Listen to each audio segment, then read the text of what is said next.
နဲ့ကြောင်မကြီးကနံရံပေါ်ကိုတွေ့တက်သွားပြီးတန်မိုးတစ်ခုမှနောက်6တောက်2ချောင်းနဲ့ချိတ်ပြီးတော့တေးချင်အောင်ဆောင်ပြီးတော့တွဲလဲခုန်နေပါတော့တယ်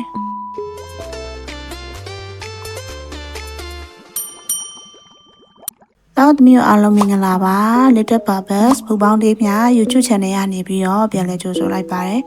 ဒီနေ့လည်း Aesop ပုံမြင်လေးတွေဆက်ပြောပြပါမယ်ဒီနေ့ပြောပြမယ်ပုံမြင်လေးရဲ့နာမည်ကကြောင်နဲ့ကြွက်လို့အမည်ရပါတယ်ကဲပုံမြင်လေးကိုစလိုက်ကြမယ်နော်တခါတော့ကအင်ကြီးတစ်အိမ်မှာကြွက်လေးတွေအများကြီးနေထိုင်ကြပါတယ်တဲ့အဲ့ဒီအိမ်မှာကြွက်တွေအများကြီးရှိတယ်ဆိုတာကိုကြောင်မကြီးတစ်ကောင်ကကြားသွားတဲ့အခါအစာပေါ်ပေါ်စားရမယ်ဆိုပြီးတော့အဲ့ဒီအိမ်ကိုပြောင်းရွှေ့လာပါတော့တယ်အိမ်ကိုရောက်တာနဲ့ကြောင်မကြီးကကြွက်ကလေးတွေကိုတကောင်ပြီးတကောင်ကိုဖမ်းစားပါတော့တယ်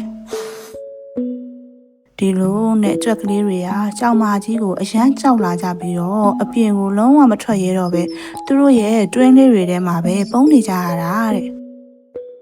ကြွက်တွေအပြင်ကိုမထွက်လာတဲ့အခါကြောင်မကြီးကဒီလိုဆိုရင်တော့ဟန်မကြဘူးသူတို့ကိုလှည့်စားပြီးအပြင်ထွက်လာအောင်လုပ်မရမယ်လို့တွေးလိုက်တယ်တဲ့ဒါနဲ့ကြောင်မကြီးကနံရံပေါ်ကိုတွေ့တက်သွားပြီးတန်မိုးတစ်ခုမှနောက်6တောက်2ချောင်းနဲ့ချိတ်ပြီးတော့တေးချင်အောင်ဆောင်ပြီးတော့တွဲလဲခုန်နေပါတော့တယ်အဲ့ဒီအချိန်မှာကြွက်လေးတစ်ကောင်ကတွင်းဝါကနေချောင်းကြည့်လိုက်တော့တေးချင်အောင်ဆောင်နေတဲ့ကြောင်မကြီးကိုတွေ့သွားပါတယ်တဲ့အဲ့ဒီအခါကြွက်ကလေးကဟာအဲ့ဒီကြောင်မကြီးကတိတ်လဲတာပဲဒါပေမဲ့ခမကြီးကဂျုံအိတ်ကြီးလိုပဲတွဲလဲခုန်နေပါစေရောကျုပ်တို့ကတော့အနားကိုလာမှာမဟုတ်ဘူးလို့နှမ်းပြောလိုက်တယ်တဲ့ကဲကလေးတို့ရေဒီပုံမြင်ကဘာကိုသင်ပေးလဲဆိုရင်ကိုကိုဒုက္ခပေးဖို့တဲ့အန္တရာယ်ပေးဖို့တဲ့သူတွေဟာဘလောက်ပဲရိုးသားဟန်ဆောင်နေပါစေ